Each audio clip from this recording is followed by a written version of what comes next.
जय श्री राम, जय श्री राम, जय श्री राम, राजा राम, ये यहाँ पर लगातार उद्घोष चल रहा है। अलग अलग क्षेत्रों से राम भक्त यहाँ पर पहुँच रहे हैं। यहाँ पर पहुँचने के साथ साथ उनकी आस्था अभी भी यहाँ से जुड़ी हुई है। मन व्यथित जरूर है, दुखी जरूर है, ये जानना वो जरूर चाहते हैं कि आखिर जो कुछ हुआ ये क्यों हुआ, किस कारण हुआ। मैं पहले एक बार जो राम के भक्त हैं जो यहाँ पर आए हैं अलग अलग क्षेत्रों से, उनसे ये जानकारी लेने की कोशिश करती हूँ आज उनके मन में क्या है। आप कहाँ से आए हैं? जी हम गुवाहाटी से आए। गुवाहाटी से आए हैं। आज सबके मन में एक सवाल है कि चढ़ावे में चोरी क्यों हुई। आपके मन में भी क्या वो सवाल है? ऐसा तो करना नहीं चाहिए था, लेकिन क्या बोलेगा। क्या उम्मीद है अब आपकी आगे से ऐसा ना हो? आपको क्या लगता है गलती किससे हुई और कहाँ हुई? वो तो हम नहीं बता सकते। नहीं बता सकते। आपको किन के ऊपर विश्वास है, कौन इसका हल निकालेगा? वो तो राम जी का ही कृपा होगा, वही निकलेगा। राम जी की कृपा होगी और वही हल निकालेंगे। कुछ और लोगों से हम बात करने का प्रयास करते हैं। आप कहाँ से आए हैं? आप कहाँ से आए? देहरादून से। देहरादून से। क्या आपके भी मन में प्रश्न है? प्रश्न तो है, लेकिन देखते हैं, अभी तो जब समाधान आएगा तो मिलेगा। समाधान आपको क्या लगता है कौन दे सकता है? वही देंगे जिनका मंदिर है।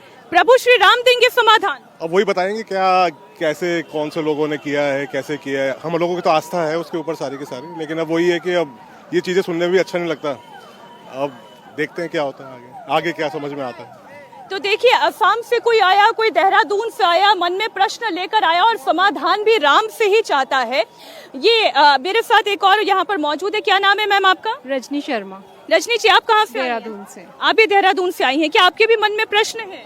प्रश्न तो बहुत है। जब हम अपनी आस्था के साथ, देखिए, जब हर एक गरीब अपने 100 रुपए से भी 50 रुपए यहाँ दान कर रहा था, उसके बाद अगर यहाँ पे ऐसी चोरी होती है तो प्रश्न तो डेफिनेटली होगा। आज हम बहुत मन से आए थे, लेकिन मन नहीं है यहाँ पैसा देने का, क्योंकि ये पैसा राम मंदिर में नहीं जा रहा है।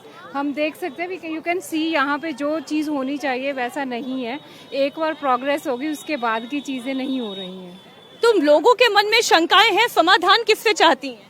समाधान वही गवर्नमेंट करेगी जिस गवर्नमेंट ने पहले बोला है कि हम यहाँ पे सब कुछ करेंगे, तो अब चुप क्यों है वो? उनको तो गवर्नमेंट से चाहिए समाधान।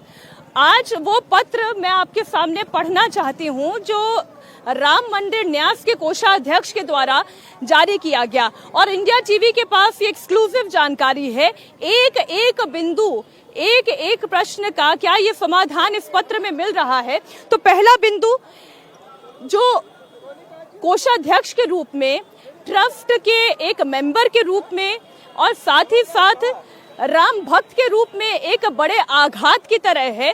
स्वामी गोविंद देव गिरी अपने इस पत्र में लिखते हैं कि वो आहत हैं और वो लज्जित भी हैं। आहत भी हैं और लज्जित भी हैं, क्योंकि इस ट्रस्ट में ऐसे लोग आए जिन्होंने अपनी भूमिका का सही तरीके से निर्वहन नहीं किया। इस जगह पे वो लोग गिनती करने के लिए बैठे जिन्होंने चढ़ावे में चोरी कर ली। तो पहला बिंदु ये है कि श्री राम जन्मभूमि तीर्थ क्षेत्र न्यासी अथवा कोषाध्यक्ष पद के लिए मैंने ना कभी किसी से निवेदन किया, ना कभी कोई प्रयास किया। प्रभु श्री राम की सेवा किसी भी रूप में करते रहने में धन्यता, आनंद का अनुभव तो है ही। मेरी सतत प्रार्थना यह है कि प्रभु कृपा से सबका मंगल हो। तो जो पहला बिंदु है उसे समझने की आवश्यकता है। पहला बिंदु ये कहता है कि जो प्रश्न उठ रहे थे, चाहे वो मीडिया में उठ रहे हों, चाहे आम जनमानस में उठ रहे हों, कि कोषाध्यक्ष अभी तक कुछ कह क्यों नहीं रहे, उन्होंने अपनी तरफ से क्यों नहीं कुछ कहा। तो वो कह रहे हैं कि ना मैंने कभी इस पद के लिए कोई चेष्टा की, ना कभी इस पद के लिए कभी उन्होंने कोई प्रयास किया, और प्रभु की कृपा से उन्हें जो ये जिम्मेदारी मिली उसे काम, उस भूमिका का निर्वहन करते हुए उन्हें आनंद की प्राप्ति हुई। और वो आज भी ये कह रहे हैं कि कोषाध्यक्ष के पद पर रहना या इस पद पर चुने जाने में उनकी अपनी निजी तौर पर कोई भूमिका नहीं थी। दूसरा बिंदु वो ये कह रहे हैं कि मैं लगभग 1.5 महीने में न्यास में कार्यरत अयोध्या आता रहता हूँ। मेरे विमान और मेरे प्रवास के लिए मैंने अब तक 1 रुपया न्यास से नहीं लिया है, ये उन्होंने स्वयं खर्च किया है। प्रभु श्री राम से निरपेक्ष सेवा के रूप में ये कार्य करने में मैं धन्यता का अनुभव करता हूँ। अब कोषाध्यक्ष की भूमिका को लेकर एक और प्रश्न जो उठ रहा था कि क्या वो यहाँ पर रहते हैं, क्या वो आते जाते रहते हैं, यहाँ पर उनकी भूमिका किन किन विषयों में और कितनी महत्वपूर्ण है।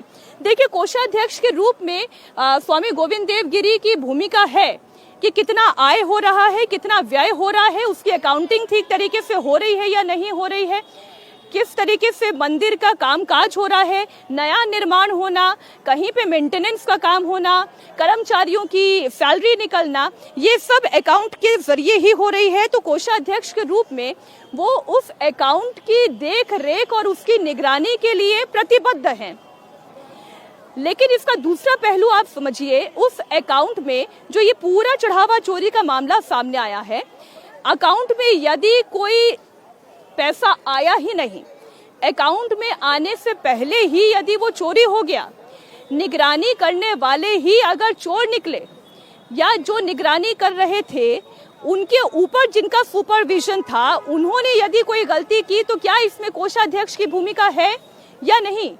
तो इस भ्रम से ये पर्दा हटाता है कि कोषाध्यक्ष की भूमिका वहां तक सीमित है, अकाउंट में कितना पैसा गया और फिर किस किस मद में उसका खर्च हुआ, यहाँ पर उनकी जिम्मेदारी थी और ये उनके अधिकार क्षेत्र में था।